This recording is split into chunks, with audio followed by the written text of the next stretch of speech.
Hi, welcome to a new video of mine. A few days ago I recorded a video on the A321XLR's first flight, and I thought it would be interesting to do the follow-up of today with two subjects: certification and certification. The sponsor of today's video is intuitive.me. Personal development, personal growth, business efficiency improvement. More about this at the end of the video. The first certification is regarding general certification and mainly the new fuel tank.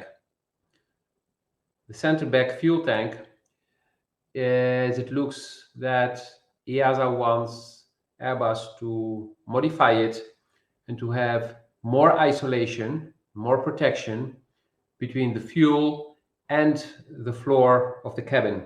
That in case of an accident, fire would not reach the cabin so easily. And you may remember some videos from tests done on the Boeing 707 that was crash landed to see what would happen.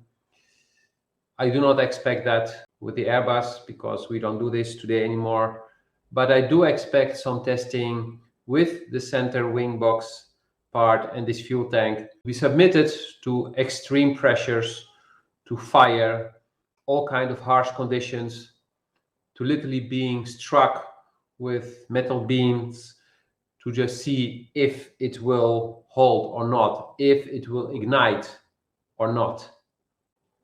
Airbus has a good track record when it comes to safety these years. It doesn't have a flawless track record, as we can see for the A350 with the paint and the composites and how they detach with the extreme temperature changes. But when it comes to safety, Airbus absolutely wants to do things right, especially with an aircraft that is so popular, that is the only one in the market, and that they can really sell hundreds, if not thousands of. Because I believe it's the future. Single aisle long range is definitely the future. Especially with all the craziness that's happening in the world, there will be more demand for smaller aircraft on longer ranges. The second certification that some people have been talking about is there is no space for a crew rest area. When I say crew rest area, I don't mean a few empty chairs. I mean that they can lay down in silence or at least isolated from the passengers. This you see in all the large aircraft. It can be in the tail section, can be in the belly, can be above the cabin. But I dug deep into this because nobody has until now, at least nobody who made a video about it, but people have been asking the question in videos and in comments. So I found a document from EASA. I will link it in the description. And the document talks only about starting from 12 hours, this and that is required. This and that will be restricted. So if I understood correctly, this will not apply to the A321XLR. Even if it would fly the full distance that it can fly, it would not reach 12 hours. So it does not apply.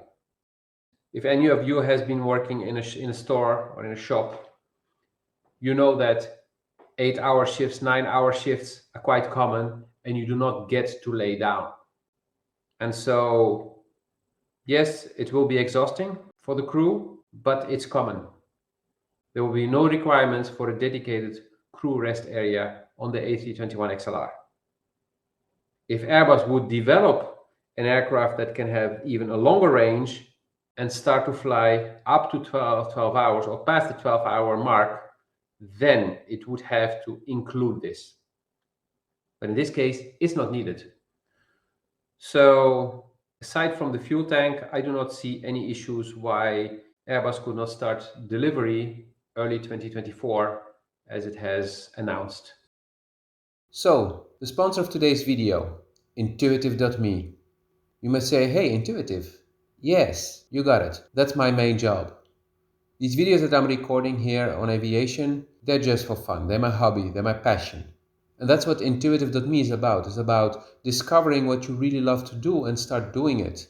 It's about discovering who you are, finding your inner peace, dealing with those triggers, those things that really piss you off when they happen and you lose control over yourself. It's dealing with things that have been there for a long time, like blockages and trauma. It's finding your ideal partner.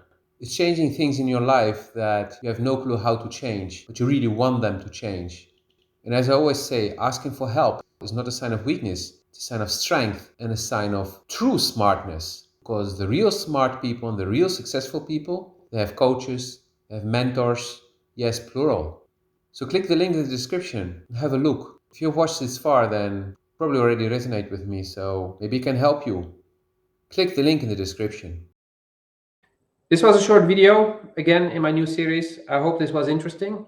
If you have questions, feel free to put them in the comments or send me a direct message through the website that you can also find in the description or on the channel.